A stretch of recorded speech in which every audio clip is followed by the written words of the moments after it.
santé publique et de prévention. Donc là, c'est quand même une mesure d'un autre ordre. Le gouvernement a choisi quelque chose qui visiblement ne fait pas l'unanimité et qui génère, on peut bien le constater, aujourd'hui une forme de désordre. Et ça, c'est le choix du gouvernement. Moi, personnellement, je m'abstiens de le commenter et on verra à terme ce qu'il advient suivant les mesures qu'il prendra pour l'entreprise. François Omry, il y a une journée de mobilisation intersyndicale quand même qui se dessine pour le 5 octobre. Contre quoi dans ce cas-là? Mobilisation pourquoi? Alors nous, on participe à l'intersyndicale. En général, on n'a pas l'habitude de faire la chaise vide, quel que soit l'interlocuteur et l'organisateur de la réunion. Après, s'agissant des mobilisations intersyndicales, on n'est pas tenu d'y participer. Les dernières, on n'a pas signé les déclarations. Et je dois vous dire que c'est dans la culture de la CFE-CGC de ne pas appeler à se mobiliser quand la raison n'est pas précisément définie. Je m'explique. S'il s'agit de se mobiliser, comme ça a été le cas contre le projet de système unique des retraites, parce que là, on a une occasion précise, bien définie dans le temps, avec un texte précis et des modalités contre lesquelles on peut se mobiliser, parce qu'on a les moyens de démontrer les raisons pour lesquelles on n'est pas d'accord, à ce moment-là, on n'a aucun problème à s'associer à qui que ce soit pour se mobiliser. Dès l'instant qu'il n'y a pas un motif précis, une raison précise, en général, on est rarement dans le mouvement. Bien, on sent qu'il y aura donc des débats lundi lors de cette concertation avec les autres syndicats, quand on sait que la CGT, elle souhaite se mobiliser notamment sur le sujet de la réforme des retraites et celle de l'assurance chômage. Merci en tout cas, merci à vous François Omry, le président de la CFE-CGC, avant ce rendez-vous donc de lundi à la centrale de Montreuil. Pour eux aussi, c'est l'heure de préparer les cartables. Les écoliers de retour en classe jeudi prochain, ce sera le 2 septembre. Et c'est donc un pic que l'on attend ce week-end pour l'achat de fournitures scolaires. En tout cas, cahiers et stylos, des ventes perturbées l'an dernier qui sont reparties à la hausse depuis le début de l'été, plus 9% par rapport à 2020. Bonsoir Sophie Auvigne. Bonsoir Agathe. Pourtant, les prix, eux, sont restés plutôt sages. Oui, les fabricants affirment même que les prix ont baissé. Moins 3,5% en moyenne, moins 4,5% pour les cahiers et le papier.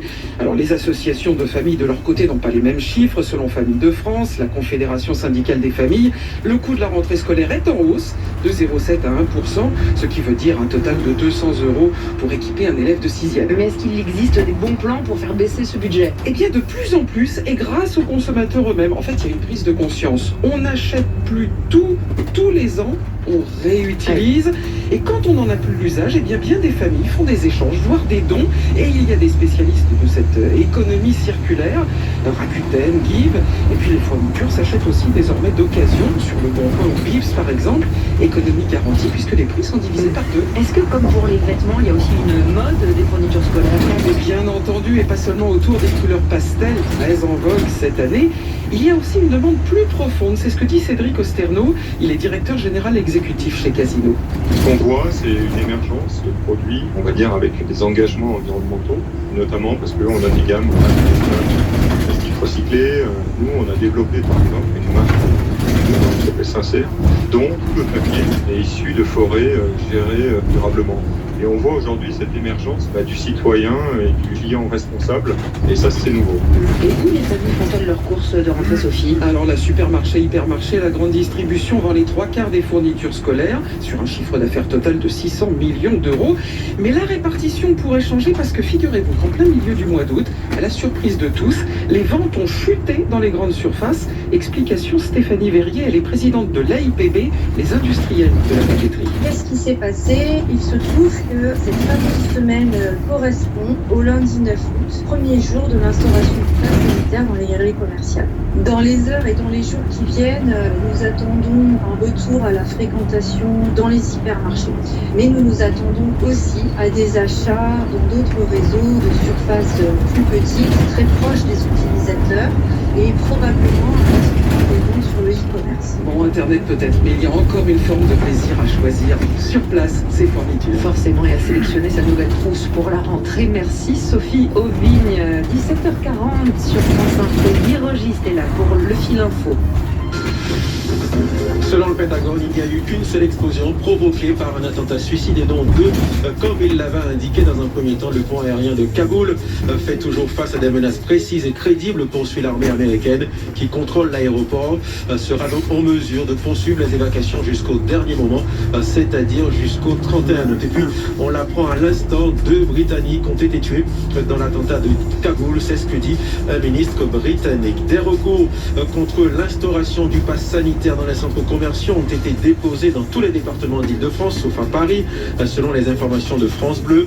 En Essonne, une habitante a déposé un recours ce matin devant le tribunal administratif de Versailles. Il sera étudié demain avec une réponse dans la journée. Les opposants au pass sanitaire qui seront à la rue demain, plus de 200 manifestations sont prévues dans les rues de France pour le 7e week-end consécutif. Les pompiers du département appellent à la plus grande vigilance. L'Hérault est en effet passé au niveau très sévère de risque incendie aujourd'hui et demain à raison de la chaleur. Plus de 300 soldats du feu seront en alerte prêts à intervenir. Le département du Gard est également soumis à un risque extrêmement élevé d'incendie jusqu'à dimanche. Et puis en football, le marché des transferts qui s'emballe après le feuilleton Mbappé, voilà celui de Ronaldo. Il est donné partant pour Manchester City, selon la Juventus, indiquant qu'il n'avait plus l'intention de jouer avec le club turinois. France Info. Et c'est la bonne nouvelle de l'été pour les professionnels du tourisme en altitude.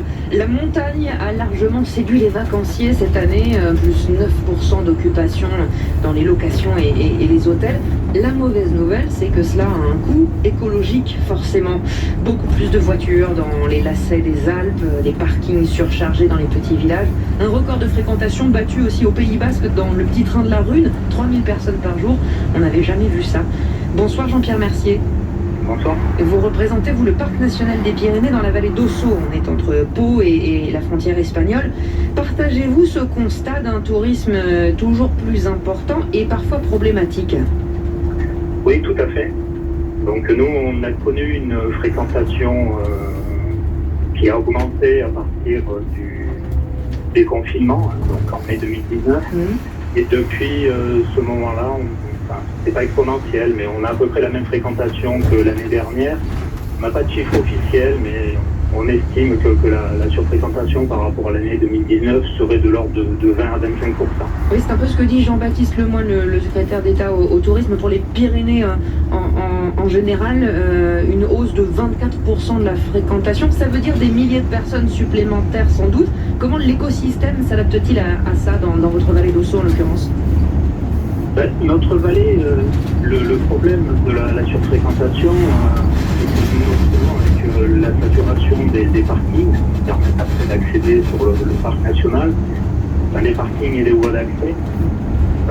Donc ça, c'est dans un premier temps. Après, nous avons un nouveau public, qui sont des primo-accédants à la montagne, si je puis dire, qui sont des randonneurs assez inexpérimentés. Et qui commettent des erreurs, c'est ça? Qui commettent forcément des erreurs. Et qui dit plus de monde dit plus d'impact. Donc on retrouve un peu plus de déchets. Dans le cœur du parc, il y a une réglementation spécifique, notamment au niveau des bivouacs. Et donc là, on a des gens qui viennent bivouaquer. On a des pratiques des drones aussi. Donc les drones sont interdits en cœur de parc. Les gens utilisent aussi des drones. Voilà, c'est intéressant. Les drones, c'est quelque chose que vous avez vu se développer très récemment. Oui, c'est depuis quelques années, et puis là, avec un pic depuis les 2 dernières années.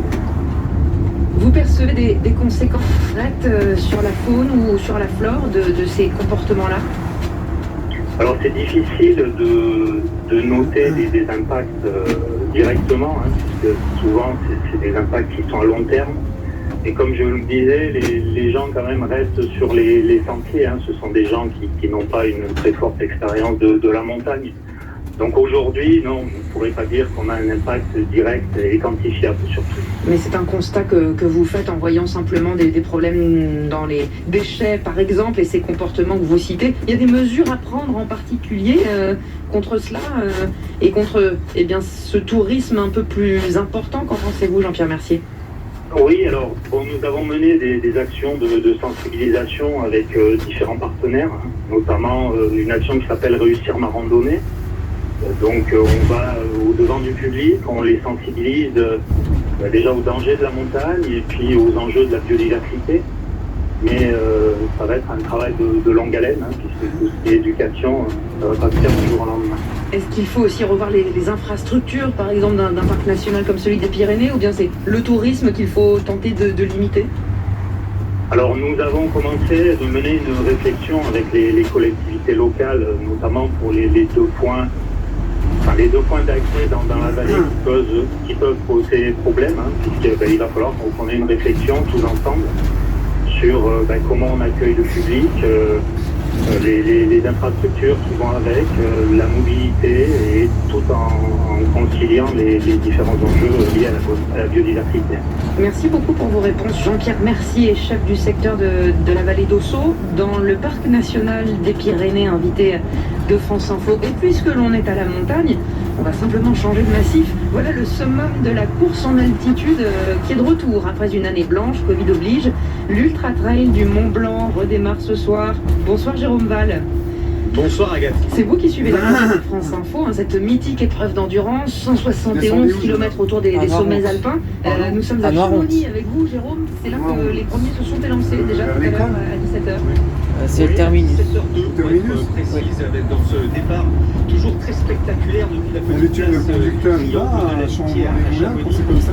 C'est vrai que c'est très spectaculaire, 2300 participants. Vous imaginez bien que dans cette petite rue de Chamonix, en fait, il peut avoir quelqu'un qui monte. Qui remonte à Noirmont. Oui.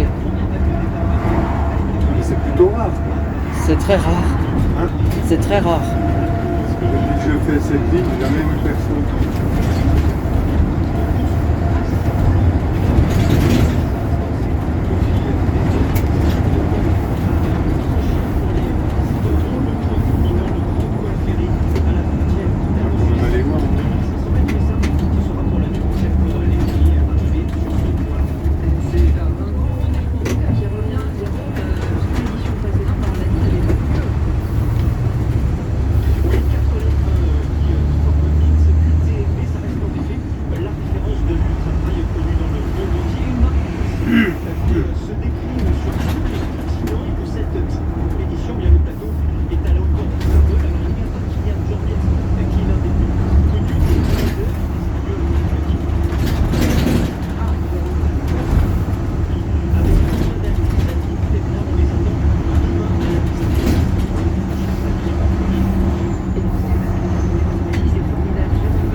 l'attentat de Kaboul. Hier, Londres vient d'annoncer qu'il y avait également 2 Britanniques tués lors de cette attaque qui a fait en tout plus de 85 morts, dont 13 soldats américains. Des personnalités culturelles demandent aux États-Unis d'inclure 36 artistes et intellectuels afghans bénéficiant d'un laissez-passer de Paris dans leurs ultimes opérations d'évacuation à Kaboul. Il s'agit notamment des directeurs de théâtre, des écrivains qui ont écrit au secrétaire d'État américain Anthony Blinken. Parmi les signataires, il y a notamment le prix Goncourt Atik Rahimi. L'Italie cessera ses opérations d'évacuation à partir de l'aéroport de Kaboul dans les prochaines heures. Annonce du ministre des Affaires étrangères, Luigi Di Maio. Des pompiers de Seine-et-Marne soupçonnés d'avoir fourni au reçu de faux passes sanitaires dans 2 vaccinodromes près de Paris sont suspendus. Annonce du service d'incendie et de secours de Seine-et-Marne. Le lancement de la 4e journée de Ligue 1 aujourd'hui. Lyon 16e du classement, toujours à la recherche d'une victoire, se déplace ce soir à Nantes. Début de la rencontre à 21h. En randonnée avec vous. Et pour votre dernier épisode de l'été, Valentin Dunac nous propose de suivre une randonnée nocturne à Pralognan-la-Vanoise vers le cirque du Génépi. Il est 18h. C'est Daniel qui va nous accompagner. Mon famille, c'est Gérard Bedin. Quand les gens s'inscrivent pour une randonnée crépuscule, une randonnée nocturne, c'est quoi la promesse? Il n'y a pas de promesse avec le garteur. Il y a l'espoir, il y a l'envie de voir quelque chose. Et ce soir, effectivement, l'envie, c'est d'aller observer la faune. Je laisse passer. Allez. T'es Limoges. C'est ça, on est Limoges. Du coup, on n'a pas de marmotte, on a des bébêtes. Des choses qu'on voit pas, chez nous. Nocturne. On va tous animer à 3 heures en pleine journée parce qu'il y a beaucoup de monde. C'est pas compris. Annelise. Merci. Thomas et j'ai 10 ans. Ah bah là c'est le paysage national. Devant nous, là, vous voyez, il y a une trouée dans les arbres. Vous prenez les feuilles, vous allez vous rendre compte que c'est Romain. Ah oui, il est impressionnant. Et nous regarde, c'est un truc de dingue. Oh, magnifique. Magnifique. Ils sortent pour manger, il faut les prendre quand Ils sortent soit le matin, soit maintenant. Voilà, là on est pile dans la bonne heure. On avance un petit peu, du coup. Alors, il est 21h30, on est toujours dans la brume. On se suit en file indienne avec les lampes frontales. On est seul, on est tranquille. Le seul bruit qu'il y a, hormis nos bruits de place, ça va être les ruisseaux, les torrents. Là, il fait bien nuit. Hein. Il est 11h du soir. On a vu beaucoup d'animaux. Franchement, c'est mieux de marcher la nuit que marcher le jour. Ah ouais, pourquoi? Parce que t'es tranquille, il n'y a pas beaucoup de bruit, t'as pas de lumière, donc t'observes. T'observes plus? Oui, voilà. Tu vois les montagnes dans le noir, franchement, c'est trop bien.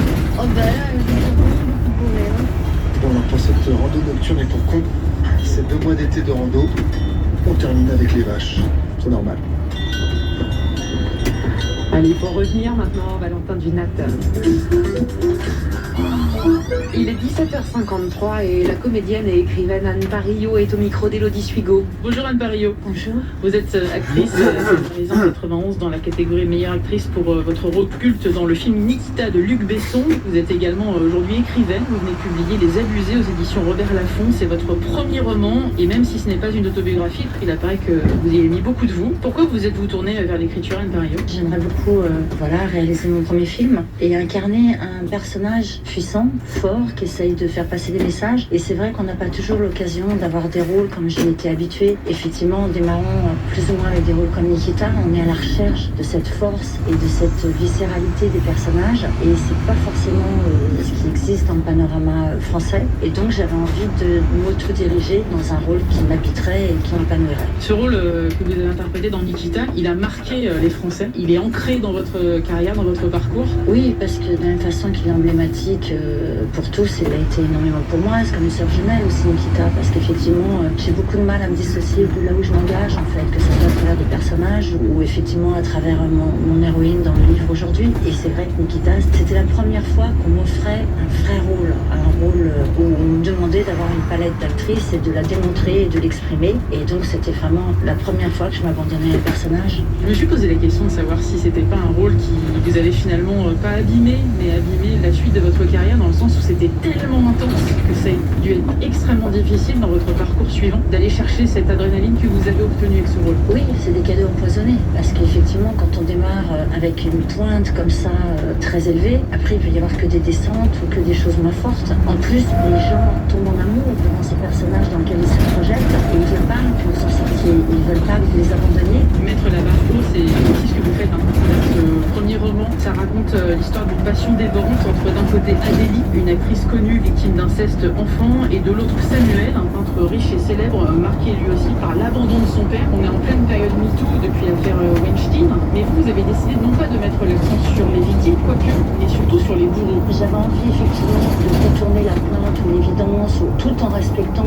évidemment les victimes dont je fais partie. Donc c'est effectivement absolument salutaire qu'il y ait témoignage, condamnation et justice. Et que ce n'est pas en s'arrêtant la condamnation, sans aller chercher l'origine du mal, qu'on parviendra à l'endiguer. Et donc j'avais besoin de démontrer qu'on ne naît pas mauvais, on le devient. Et donc à partir de là, comment on injecte le mal dans un individu à son plus jeune âge et comment ça le détériore et ça dévie son équilibre à vie. Et c'est ce regard-là que j'avais envie de poser sur eux pour y avoir été confrontée et essayer de ne pas m'arrêter simplement à la douleur que je pouvais ressentir et de vouloir donc analyser ce qu'il y avait à l'intérieur du cerveau pour agir de cette façon. Vous dites que c'est pas une autobiographie, mais en même temps là c'est une énorme partie de vous-même à l'intérieur. Évidemment que je soigne à toutes les lignes de cet ouvrage, mais c'est aussi parce que j'ai été traversée et que en tant que victime, je me suis sentie légitime de pouvoir aborder ce sujet. En fait, on s'aperçoit vite que quand on écrit, c'est pas qu'on écrit, c'est que les choses s'écrivent et qu'elles apparaissent